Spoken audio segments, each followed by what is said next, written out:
My name is Jessica Johnston. I'm an Associate Director of Admission here at Scripps.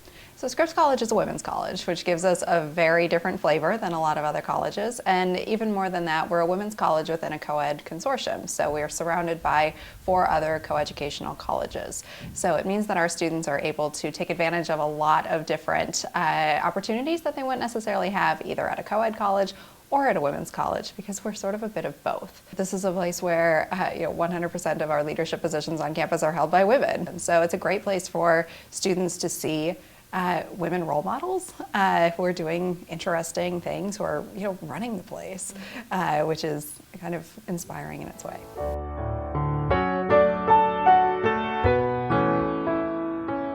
When you're at a women's college, you're in a very different kind of environment.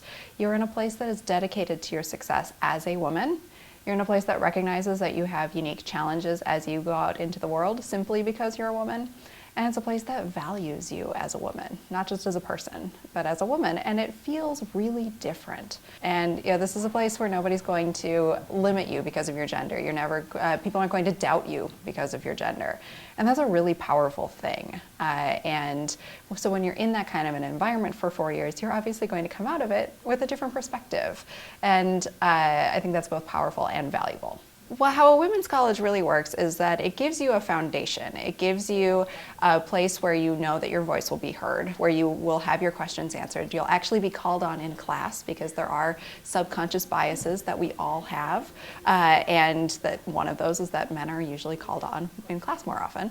Not having men around sometimes makes women speak up more, and then that becomes their new default mode.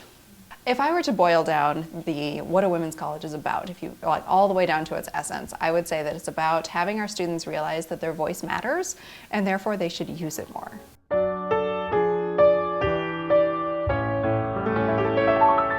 So a good fit for Scripps, I would say, exhibits a few particular qualities.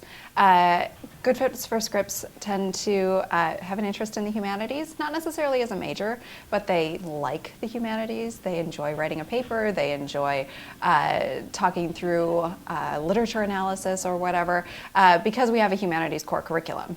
We also find that our students are multi-interested, that students will come in saying, I want to double major in chemistry and dance, and nobody thinks that's weird. That's just kind of normal here.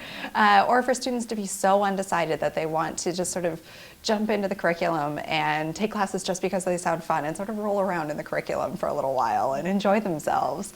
That type of student tends to do really well here. I'll also just want to point out a couple of sort of personality traits that we see that are a good fit for a women's college in particular.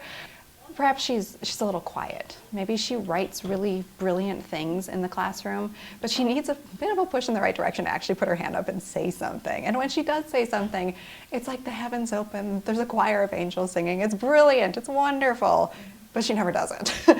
That type of personality can do really well at a women's college because we provide her with that little push. And that's, again, where we come back to a student realizing that her voice matters and therefore she should use it more.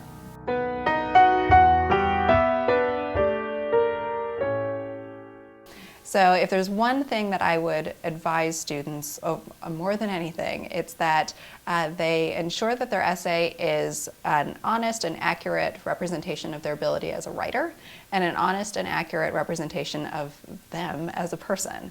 Because we use the essay, again, to make sure that we're not setting a student up for failure. We have to make sure she's going to be able to keep up with the writing intensive core curriculum.